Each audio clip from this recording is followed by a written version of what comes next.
Bien, es un gusto para mí saludarlos en este programa especial de Hablando Sin Filtro, en este marco de las elecciones presidenciales de este 2022, jornada que, como todos pues lo sabemos, pues se llevará a cabo esta segunda vuelta presidencial este domingo 19 de junio entre los candidatos Rodolfo Hernández y Gustavo Petro. Y como es un tema que yo sé que todos queremos, o del que todos hemos estado al tanto, enterados, hemos comentado y demás, pues en este programa especial para hablar de elecciones, pues no podía faltar en este espacio, pues la invitada que tengo en este programa y en esta noche. Así que quiero saludar muy cordialmente a Ingrid Betancourt, que nos acompaña en este programa. Ingrid, bienvenida y muchas gracias por estar aquí hoy en Hablando Sin Filtro. Hola Santiago, mil gracias por la invitación. Muy feliz de estar compartiendo este espacio contigo. Bueno, pues creo que el tema, lo he mencionado, es el tema de esta jornada electoral, lo que han sido también estas elecciones del 2022. Pero antes de entrar en materia, sé que el tiempo es corto, tengo algunas preguntas que quisiera tocar y que no quiero dejar pasar. Y pues para ninguno, creo que quienes hemos un poco hecho como este recorrido, ¿no? Y quienes hemos investigado un poco el tema electoral y de quienes fueron en su momento también candidatos presidenciales, pues tú has estado siempre muy ligada al tema de la política, ¿no es cierto? Arrancaste siendo representante de la Cámara en el año 94, en el 98 siendo senadora de la República, fundadora del Partido Verde Oxígeno, luego aspiras a la presidencia en el año 2001, ¿cierto? Si no me equivoco. 2002. 2002, que termina con este pues, desenlace que todos conocemos y que hemos visto a través de la historia, con este pues, tema del cautiverio, en el cual pues, permaneciste desafortunadamente varios años. Y digamos que siempre has estado como muy ligada al tema de la política y este año pues volviste a aspirar, ¿no? A la presidencia de la República. Yo antes de entrar en materia con el tema electoral, sí quisiera preguntártelo para también que quienes ven este programa lo tengan al tanto y de pronto hacer como ese recorderis de pronto, es ese gusto por la política en lo particular. ¿Es de dónde viene ese gusto? ¿Por qué el gusto por la política? A ver, yo no sé si uno puede como decir de dónde le viene.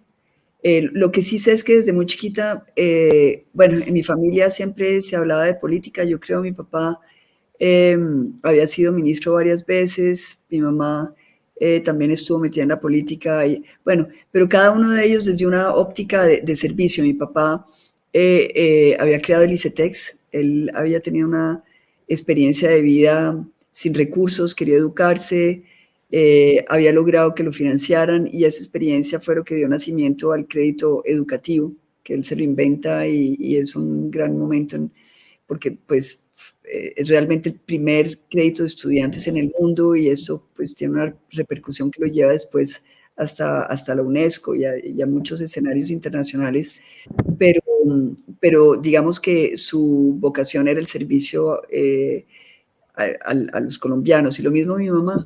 Ella llega al Congreso, pero porque tiene una fundación que le da hogar a niños abandonados.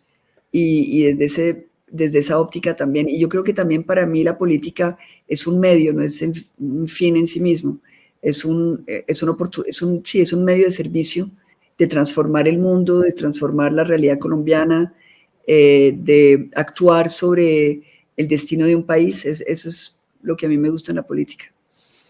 Bien, y en ese tema de tomar la decisión de aspirar a la presidencia, de pronto haberlo hecho en el 2002 y ahora nuevamente en el 2022, ¿por qué tomar esa decisión?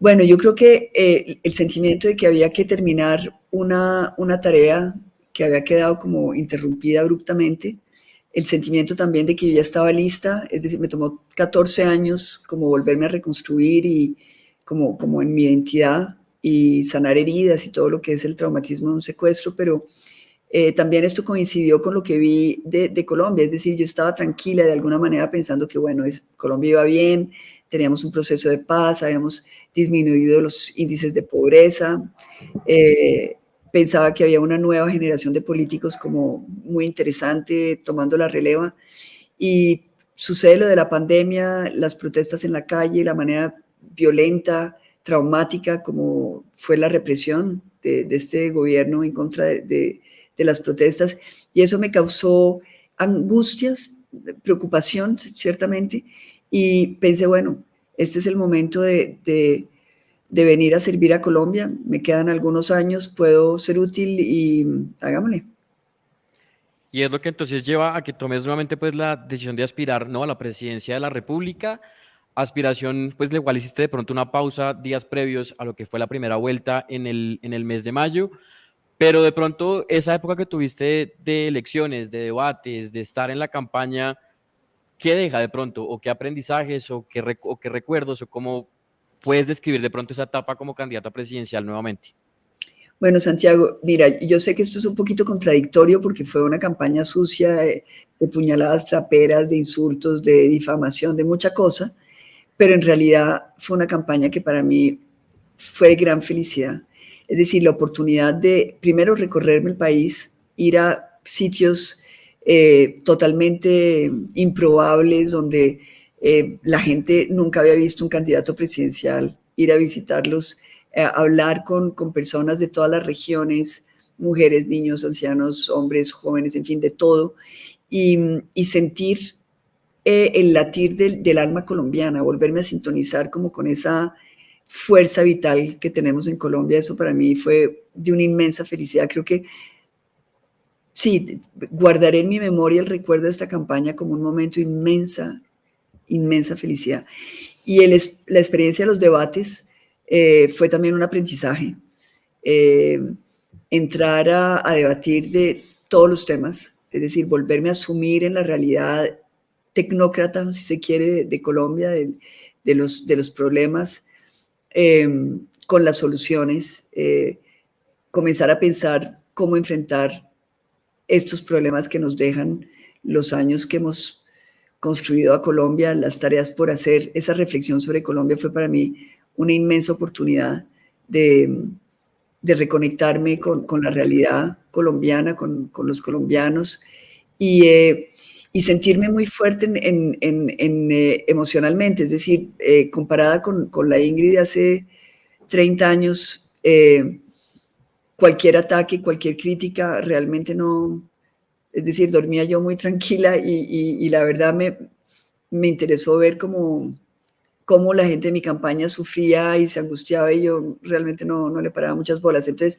esa fuerza de sentirme casi que, no voy a decir invulnerable, pero por lo menos sí muy aguerrida, muy tranquila. Fue un momento muy, muy hermoso de poder hablarle a Colombia, decirle lo que yo siento, eh, poder mirar las cosas desde una perspectiva diferente, como la ven los demás, y poder apoyar a Rodolfo Hernández fue un momento grande. Es decir, tomar esa decisión en contravía de todas las, digamos, lo que la gente pensaba que se debía hacer y haber acertado en lograr que esa opción anticorrupción llegara a segunda vuelta y que por primera vez tengamos un candidato sin maquinarias, fue una gran victoria también. Y esa, digamos, esa decisión, ¿no?, de decir, hago un alto en esta aspiración que tengo por llegar a la presidencia y más bien me uno a apoyar en este caso al candidato Rodolfo Hernández, ¿cómo se da, o mejor dicho, qué pasa, o mejor dicho, sí, el por qué tomar esa decisión? ¿Por qué no llegar de pronto al final y hacer como esa pausa? Mira, en realidad yo tenía una misión que me había puesto a mí misma, que era lograr unir al centro. Eso era lo que yo quería hacer. Yo sentía, primero no quería tener que llegar a una segunda vuelta entre Fico y Petro, me parecía, es decir, un retroceso en la historia nuestra, volver a quedar polarizados. No quería tampoco tenerme que ver metida en una sin salida, teniendo que pensar en el voto en blanco, eso no me gustaba. Sentía también que Colombia podía, es decir, todas las señales estaban dadas de que había un espacio para el centro y yo creo que todos lo estábamos sintiendo. Es decir, la coalición Centro Esperanza obviamente estaba interpretando bien el momento político, había la necesidad de una unión de centro. Eh, y ya después de la consulta, cuando se desploma el Centro Esperanza, para mí comienza esa obsesión de decir, bueno, hay que unir al centro, es decir, alguno de estos tres, Rodolfo Hernández, Sergio Fajardo o yo, alguno tiene que llegar para romper el sistema de corrupción. Y esos fueron digamos, realmente el trabajo muy, muy arduo de convocar un poquito en el desierto, porque yo sentía que no había respuesta, hasta el momento en que, yo me acuerdo, fue un 21 de abril, después de un debate, voy a ver a Rodolfo, nos encontramos vamos a desayunar y le digo, bueno, Rodolfo, hay que unir el centro. Y contra toda es decir, lo que yo hubiera podido pensar que iba a ser su reacción, me dice, claro, hagámosle. Entonces le digo yo, bueno, pues, ok, unamos al centro, pero ¿cuáles son las bases? ¿Cuáles son las reglas de juego? Y él propone que sea con el que gane la encuesta, una encuesta, del centro, el que gane, que todos los demás nos unamos. Entonces le digo yo, bueno, háblate con Sergio Fajardo, él lo llama, Sergio como que dice que sí lo va a pensar, y ahí comienza esta saga que termina el 19 de mayo, cuando la segunda tentativa de los del centro de unirse con Rodolfo no toman la decisión, y es cuando yo ya le digo a Rodolfo, bueno, yo ya creo que no podemos esperar más, si Sergio no toma la decisión, unámonos tú y yo y hagámosle todo para pasar a segunda vuelta, y ahí es cuando entonces yo me retiro de la campaña con cierta frustración, porque yo era la única mujer en la campaña, entonces sí sentía que eso iba a ser un golpe para muchas mujeres que querían verme hasta llegar hasta esa etapa de la primera vuelta, pero sentí que no podíamos correr riesgos, es decir, teníamos que hacer todo lo posible para pasar a segunda, y que eso pasaba por el sacrificio de esta candidatura, y creo que no me equivoqué. Finalmente pienso que, es decir, es muy difícil medir de qué manera la decisión mía pudo haberle ayudado a la campaña de Rodolfo, pero sí pienso que de alguna manera le dio credibilidad y legitimidad a la campaña que muchos veían como algo como un poquito raro, el rey del TikTok y un hombre como salido un poquito en su manera de expresarse, y de pronto él despega sí, y pasa a segunda vuelta. Que se convierte finalmente, como mucha gente también lo ha, digamos, determinado o lo ha referido, es como un fenómeno también en la política.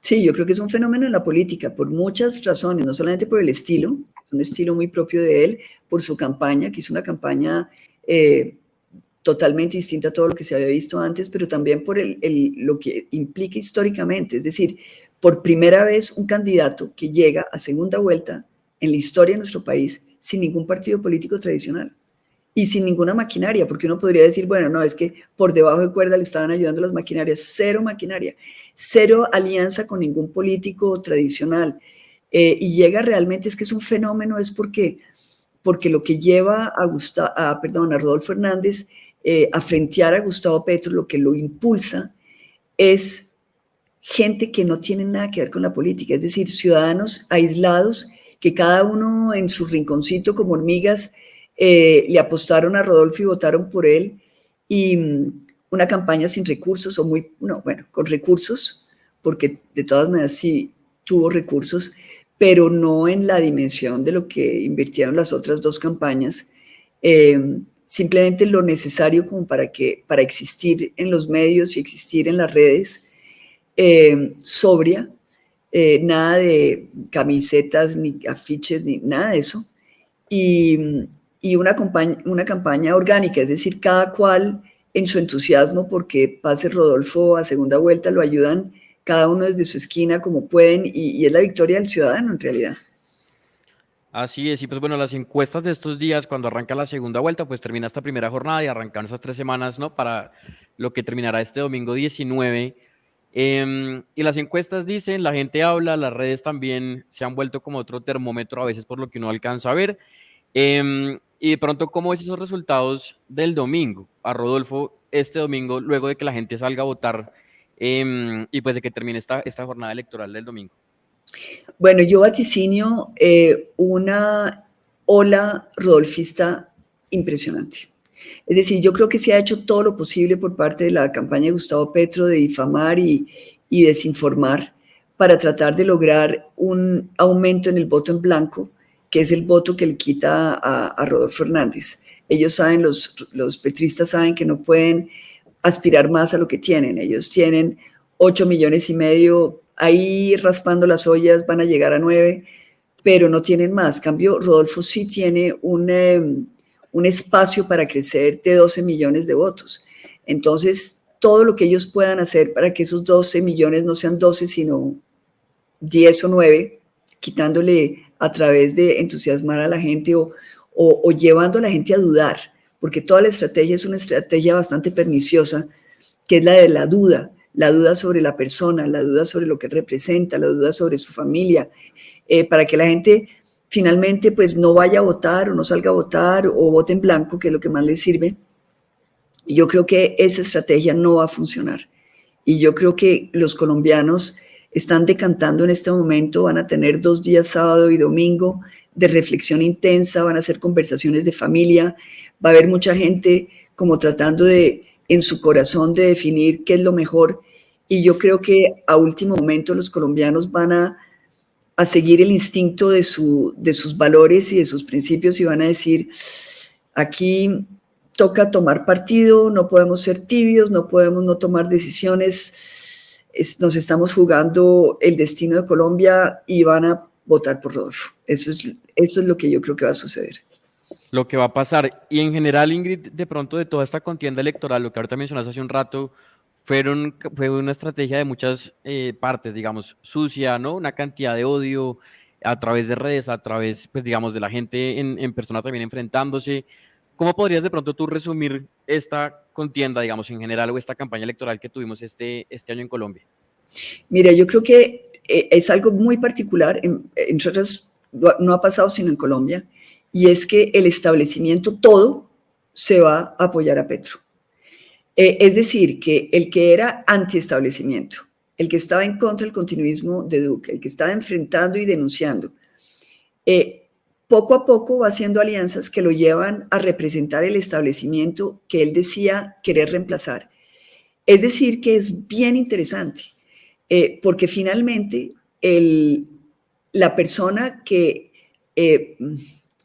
angustia o inquieta al establecimiento es este viejo, 77 años, una persona que ha hecho fortuna en el inmobiliario, con su carácter, con su estilo, y un hombre que por su, digamos, su éxito económico debería sentirse como un empresario que dé garantías, pues es el que está asustando al establecimiento que está acostumbrado a vivir de la trampa, de la corrupción, de la plata que se roban, y lo que les asusta es un empresario que no lo pueden manejar, no lo pueden manipular, no lo pueden asustar, no le debe nada a nadie, está al final de su vida, no lo pueden chantajear, y que tomó la decisión de irse contra el sistema de la corrupción, y eso es lo más antisistema, es lo más revolucionario que ha pasado en Colombia desde la independencia. Entonces, este momento histórico realmente va a quedar en los anales de nuestra historia como algo muy, muy peculiar. Es un intento de liberación, yo creo que es la subversión de un pueblo democrático que decide que no quiere, es decir, quiere acabar con este sistema, pero a lo bien, democráticamente y con el voto y con la cédula y no con las armas. Así es, y aparte de pronto de todas estas cualidades o características que has nombrado y que es lo que también tú tienes a Rodolfo Hernández, ¿no? En esta disputa por la presidencia, ¿qué otras cualidades de pronto rescatarías o qué más destacarías del candidato Rodolfo Hernández? A ver, Rodolfo Hernández, obviamente yo lo he aprendido a conocer en estos últimos tiempos, pero puedo decir cosas de él, de la experiencia que he tenido con él. Es primero un hombre de palabra. Eso no existe en la política. En la política la gente se traiciona, es decir, hasta en el centro, en la coalición Centro Esperanza, no, es decir, el gran problema fue que no tuvieron palabra. Esto se desbarata porque se traicionaron a los postulados que ellos mismos habían establecido. Bueno, entonces, tener palabra, aún en contra de sus propios intereses, es algo que en la política es realmente una cualidad importante. Segundo, es un hombre de carácter, es un hombre que toma decisiones, y esto es también algo particular, porque tradicionalmente los políticos en Colombia no les gusta tomar decisiones porque no les gusta arriesgarse, y más bien lo que hacen es que esperan a ver y esperan, y el no tomar decisión es también tomar una decisión. Es decir, es no arriesgarse, dejar que simplemente los hechos los lleven como el viento gira la veleta. Entonces, un hombre que toma decisiones, particularmente cuando la decisión es acabar con la corrupción, es muy, muy importante. Es un hombre adicionalmente inteligente, rápido, sagaz, astuto. Eso también es interesante porque va a 1000 por hora. Tiene sus defectos, obviamente. Yo creo que hay gente que no le gusta su manera de hablar y su manera de expresarse, pero yo creo que ese es digamos, yo prefiero una persona que comete deslices verbales a una persona que tiene el verbo perfecto y que esto sirve de fachada para esconder todo tipo de cosas graves como violación de derechos humanos, robo, matanzas, crímenes, etcétera, etcétera, etcétera. Entonces, yo creo que el hecho de que tengamos una persona que va a hablar franco es también una garantía de que no va a querer manipular a los colombianos ni les va a esconder, ni nos va a contar la verdad. Algunas veces nos va a gustar, algunas veces no nos va a gustar, pero por lo menos sabemos a qué atenernos. Es un hombre adicionalmente que yo creo tiene algo que para mí es muy, muy, muy importante, y es que tiene corazón.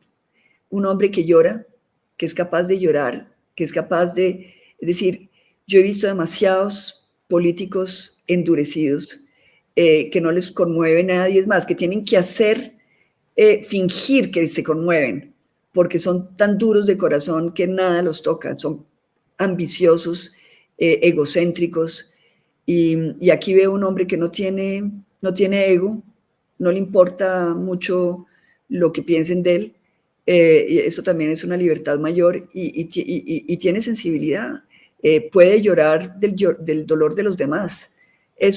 Esas son cualidades que para mí son importantes. Ahora, tendré que descubrir los defectos, seguramente se los descubriremos todos juntos, pero esas cualidades para un gobernante me parecen esenciales para ahora en Colombia. Así es. Tengo unas últimas preguntas, solamente que no quería dejar pasarlo porque por supuesto lo ha comentado, lo hemos comentado todos durante estas semanas y que también pues tú lo has mencionado, el tema de la campaña sucia, de la guerra sucia en esta campaña y en esta contienda electoral, pero hay dos temas, digamos, que han estado como en boca de todo el mundo. Uno, pues tiene que ver con lo que se destapó hace unos días por la revista Semana, que tiene que ver con estos petrovideos, ¿no? Y esta campaña interna y de cómo estaban manejando todo al interior de la campaña del contrincante de Rodolfo, que es Gustavo Petro, y las más recientes también declaraciones filtradas pues por este video, o que lo que muestra esta grabación, que es el tema de Verónica Alcocer, quien aspira a ser primera dama y quien señaló que las mujeres periodistas en este país tienen que pues pasar, ¿no? Primero por los jefes para poder lograr algo en su carrera profesional. Bueno, yo creo que todo esto es desenmascarar la verdadera realidad de lo que estamos viendo. Esta campaña ya la vemos con el matiz de una campaña sin escrúpulos, dispuestos a cualquier cosa con tal de ganar. Cuando Guanumen dice que hay que mover la línea de la ética, pues cuando uno mueve la línea de la ética es porque se queda sin ética. Entonces, aquí tenemos realmente una ilustración de lo que es la falta de escrúpulos total, de irse contra cualquiera y de manejar esto como una escena teatral. Tú no le puedes dar a fulano, pero yo sí, entonces yo lo ataco. Es decir, cosas muy, muy, digamos, que lo dejan a uno pensando mucho, pero también ya información muy precisa. Por ejemplo, cómo financian la campaña y cómo esconden los aportes y cómo entonces no solamente esconden los aportes, pero peor, a las personas que buenamente los han apoyado, entonces los van a extorsionar. Entonces dicen, no, pero es que si él no quiere dejar de pagarle a estas y le tenemos que pedir que pague más bien a esta otra, y si no lo hace, pues lo podemos chantajear diciéndole que es que si él no lo hace, pues entonces vamos a decir que está financiando ilegalmente la campaña. Es decir, es la mafia de la mafia, pues. Y lo otro muy preocupante, lo que vimos en relación con estos pactos en la cárcel, en que ellos dicen, no, es que están negociando y le están diciendo a los extraditables que no los vamos a extraditar, pero que no se vaya a saber. Entonces, esa bomba hay que explotarla de manera controlada. Es decir, esto es el proceso 8000, los narcocassettes, pero ex ante. Es decir, nosotros nos enteramos de lo del Samper, del acuerdo con el cartel de Cali, después de las elecciones. Aquí nos enteramos antes de las elecciones. Entonces, yo creo que esto también nos da el termómetro de lo que estamos viviendo con la campaña de Gustavo Petro. Ahora, lo de Verónica Alcocer tiene una reflexión de doble velocidad. La primera es que uno sí tiene que decir, bueno, ella no sabía que le estaban oyendo. Es decir, esto es un comentario privado, ella pudo hacer ese comentario como uno hace comentarios muchas veces en la intimidad que no son políticamente correctos.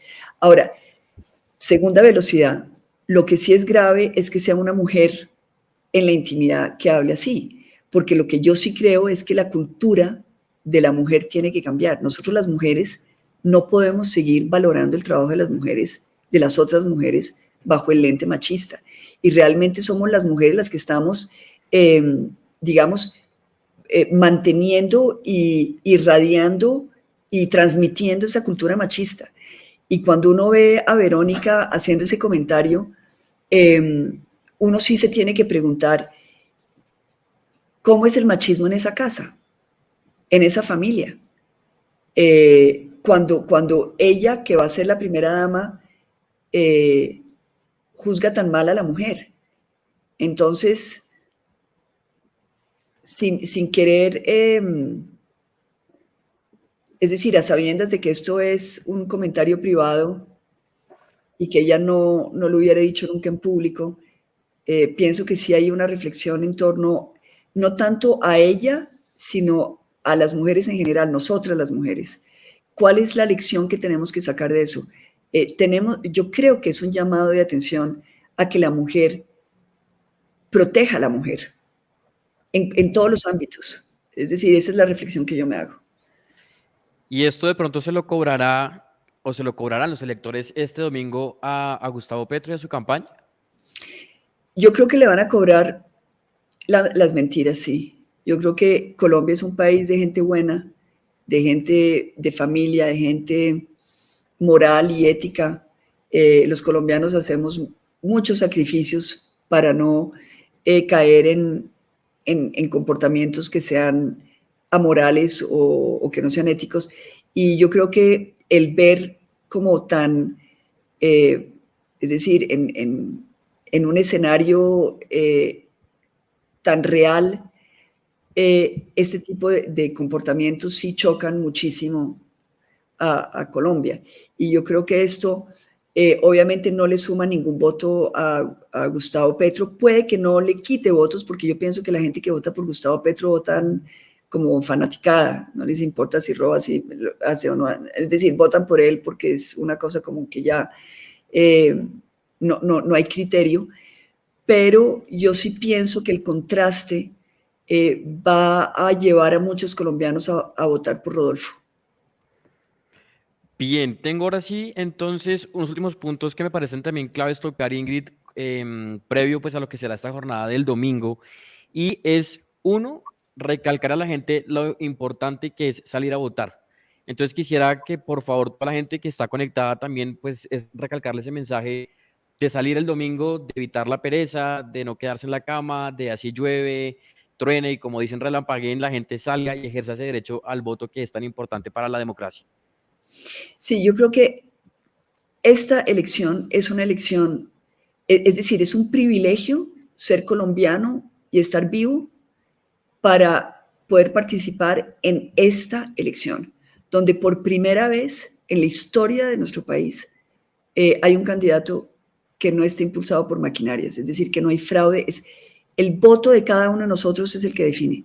Y mi voto vale el mismo que el tuyo, el de Duque, el del más rico de Colombia, el del más pobre de Colombia, pero en realidad es lo único que nos iguala. Y hoy tenemos por primera vez, yo sí siento en la historia de nuestro país, la posibilidad de cambiar el rumbo de Colombia. Y no solamente el rumbo de Colombia, el rumbo de toda la región. Es que en este momento Colombia se vuelve el pivote de todas las energías, de todas las ilusiones, de todas las esperanzas de todo un continente. Entonces no tenemos derecho a no tomar decisiones. No tenemos derecho a no arriesgarnos. No tenemos derecho a lavarnos las manos como Poncio Pilatos o a ser tibios, es decir, a quedarnos en la duda. Hoy tenemos que ser colombianos de alta responsabilidad y tenemos que aguantar. Mi papá decía que el buen acero aguanta todas las temperaturas. Bueno, este es el momento en que demostremos de qué acero estamos hechos. Y esto implica no dejar ninguna posibilidad de que haya ningún voto en blanco, porque los votos en blanco no los van a trasvestir, se van a ir para las otras campañas de gente que está haciendo fraude. Y aquí el voto nuestro lo tenemos que defender y para defenderlo tenemos que marcar la X. Y sobre uno de los candidatos, o Gustavo o Rodolfo. Yo espero que sea por Rodolfo. Yo espero que sea por Rodolfo, porque es realmente la esperanza que tenemos en este momento romper el sistema.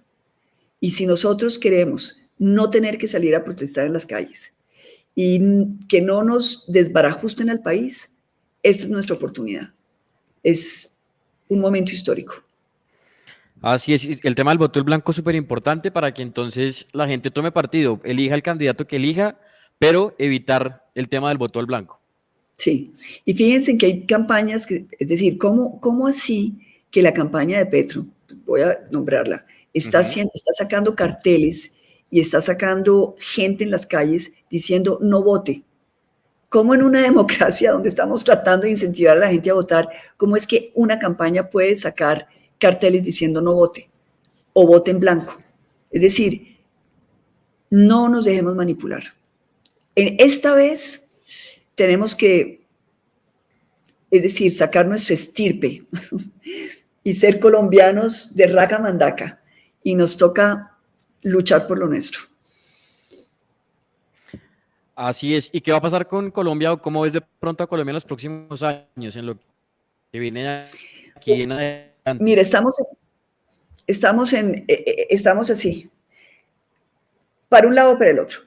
Si caemos en las garras del cartel de la politiquería, Colombia pierde años de desarrollo, más pobreza, es decir, nos hundimos y sobre todo que después va a ser muy difícil volver a tener una oportunidad donde a segunda vuelta llegue alguien como descontaminado de toda la política. Si nosotros elegimos a Rodolfo, el país se dispara económicamente, acabamos con la pobreza, reestructuramos el Estado, hacemos la tarea bien hecha. Esto no quiere decir que se pueda hacer todo en 4 años, pero es que sí podemos poner los cimientos para un país maravilloso que es el que sabemos que es Colombia. Así es. Y a Ingrid, de pronto volveremos a verla, no sé, en la política, en 4 años aspirando nuevamente a la presidencia. Pues no sé, no tengo una bola de cristal. Si estoy viva y sigo libre, porque la vida nos da sorpresas, pues quiero estar sirviéndole a Colombia y veremos desde donde Dios quiera. Y en un eventual gobierno del ingeniero Rodolfo Hernández, de pronto trabajar en el gobierno con él. Me encantaría. Si él me da esa oportunidad, me encantaría. Bueno, y antes de acabar con esta conversación, porque yo podría conversar de muchos temas y sé que la gente también quisiera saber muchas más, en este espacio, Ingrid, siempre he tenido un espacio que se llama Preguntas sin filtro, que lo he denominado como preguntas cortas de respuesta rápida, que son como para aligerar a veces un poco las conversaciones. No son tan difíciles, la verdad, pero entonces pues me gustaría hacértelas pues, para que me contestes lo que se te ocurra, lo que pienses o lo que quieras contestar. Bueno. ¿Listo? Entonces, para arrancar, sí que vámonos por esta, y es un miedo que tengas. Petro. La palabra que más dices. Esperanza. ¿Cuál podría ser tu mayor virtud? La impaciencia. La impaciencia. Una canción. Uy, Tacones Rojos. La de Sebastián Yatra. Sí, porque la he oído últimamente mucho. Un libro que de pronto también recomendarías o hayas leído Bueno, el que recomiendo, que se lo regalo a todo el mundo, la Biblia. la Biblia. Esto no es políticamente correcto, pero la Biblia es un gran libro. Perfecto. ¿Qué tipo de personas no soportas? Uy, no, hay muchas que no soporto, pero la lista es larga. A ver, no soporto, pero más que las personas, digamos, los comportamientos. Ujú, sí, No soporto la manipulación, no soporto la mentira, no soporto la indecisión. Ya con eso, ahí hay mucha gente. estaría. Sí. Bien. Un plato colombiano, Ajiaco. el No, ajiaco. bueno, pero sabes que también arepa con huevo, sí. La bandeja paisa, no, es que hay muchos, la verdad. Uy, los dulces, no, espera un segundito, vámonos para los dulces. Brevas con arequipe, Mm, buen sí. postre. Empalagoso y delicioso, sí. Sí, es que hay harta variedad. Elegir a veces es difícil. Pan de yucas, También, muy rico. importante el pan de yucas en mi vida. Una frase. Una frase, ay no, es así, a ver, una frase. Bueno, una frase, no más, no más, no más, no igual sí. Bien. Un consejo que de pronto te hayan dado en algún momento y que tú le darías a alguien más. O que hayas escuchado y que también compartes con otras personas.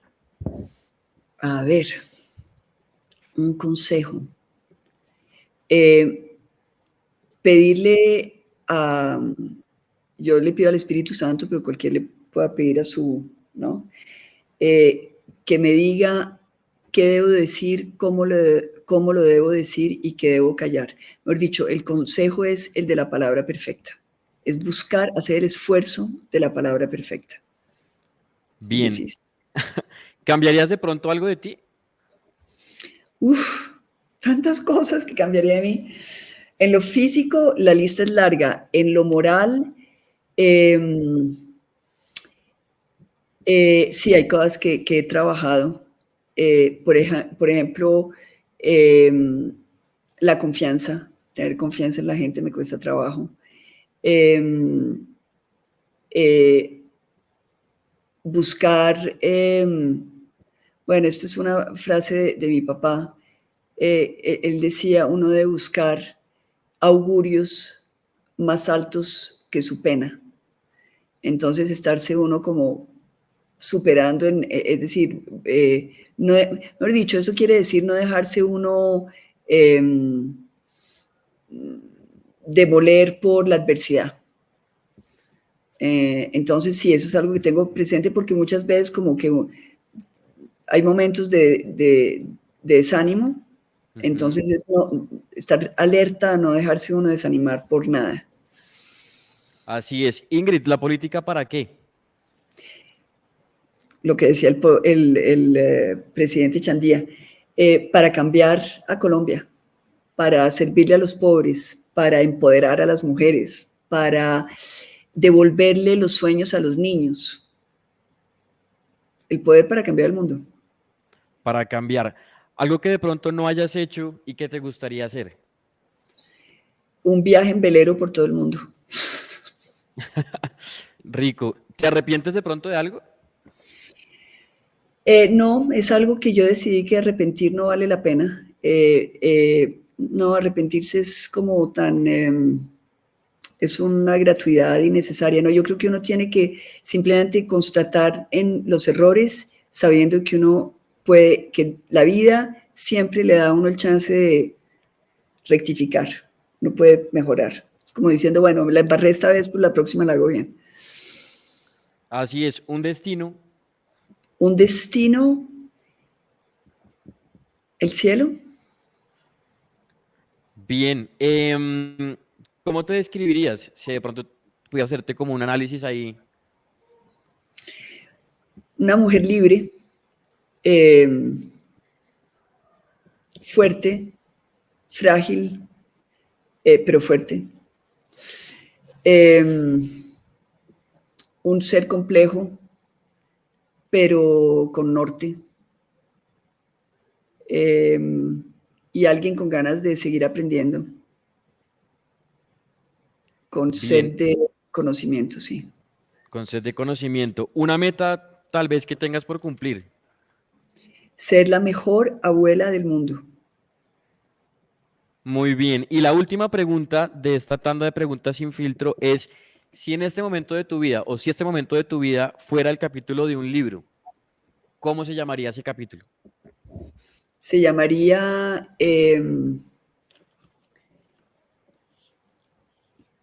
Llegando a la meta. Llegando a la meta. Muy bien, pues esas eran las preguntas sin filtro. A veces la gente piensa que son un poco complejas, pero creo que estaban... Pues a mí me gustó. Lo que odio es cuando me dicen qué piensa de Petro, qué piensa de Rodolfo, qué piensa de Ah, no no. sé qué. En una palabra. Esa me parece aburridora. No, no, nosotros más como para variar un poquito la conversación. Entonces, pues Ingrid, creo que hemos conversado de todo un poco, esperando, por supuesto, mejor dicho, la elección de este domingo, lo que, pues como colombianos escojamos, decidamos, y no quisiera acabar este programa sin que le enviaras un mensaje a los jóvenes que están conectados a esta hora, que de pronto verán esto en algún momento, sobre lo que estamos viviendo, sobre lo que va a pasar el domingo, y por supuesto, pues esa invitación y recalcar la invitación a salir a votar este 19 de junio. Bueno, los jóvenes, decirles que por más de que sean jóvenes, ya tienen suficiente experiencia y conocimiento para no equivocarse. Esta es una responsabilidad de vida. Cuando tengan 60 años, tengan mi edad, espero que sigan con sus mismos sueños y sus mismas metas y sigan avanzando hacia allá. No se dejen contar cuentos de que lo que uno sueña no es posible. Y todo comienza para nosotros el domingo. Si nosotros logramos la meta de cambiar la manera como se hace la política en Colombia, el futuro para no solamente ustedes, sino sus hijos y sus nietos, va a ser totalmente diferente. Y la diferencia es entre vivir en un país de desigualdad, de pobreza y de violencia, o un país de democracia, de justicia y de amor. Y esa es la decisión que tomamos este domingo. Así es. No sé si de pronto tengas algún otro mensaje, algún otro punto que de pronto quisieras destacar o resaltar en esta conversación. De pronto se haya quedado Eh, por fuera algo. no, yo lo que simplemente como es decir, lo obvio, al árbol lo conoceréis por sus frutos, juzguemos a las personas no por lo que dicen, sino por lo que hacen. Y, y en eso basemos nuestras decisiones. Y siempre con mucha magnanimidad y mucha compasión, porque yo creo que después de estas elecciones, cualquiera que sea el resultado, sí tenemos que tener como muy claro que aquellos que no hayan pensado como nosotros son nuestros hermanos y que nos tenemos que reconciliar, unirnos y abrazarnos. No podemos dejar que unas elecciones nos lleven a odiar. Esto ya es una página de nuestra historia que tenemos que saber doblar también. Así es, porque pues fue una jornada, es una jornada porque no ha terminado aún larga, ¿no? Con todo tipo de sentimientos y mucha gente pues también lo ha expresado que está ya también como, ¿no? Como cansada del tema y como que quiere que esto acabe y pues ya que base o con base en los resultados de este domingo, pues arranquemos a construir un mejor país, ¿no es cierto? Y que esto pues algún día ojalá también pueda cambiar y tengamos un país diferente. Sí, así es, Santiago. Gracias de verdad por este espacio. Un abrazo a todos tus oyentes, tu audiencia. Un ejercicio muy importante, democrático, que te reconozco, te agradezco mucho. No, Ingrid, a ti muchísimas gracias por el tiempo, que sé que a veces no, no es fácil y que la agenda no es muy fácil, pero pues muchas gracias por haber aceptado esta invitación y por haberme regalado pues estos minuticos para conversar y ojalá en un futuro pues haya oportunidad de volver a conversar y de reencontrarnos para seguir conversando de política y de muchas cosas más. Así será. De pronto después de elecciones cuando estemos celebrando. Así es. Pues Ingrid, muchas gracias. Bueno, mil gracias a ti. Un abrazo muy grande.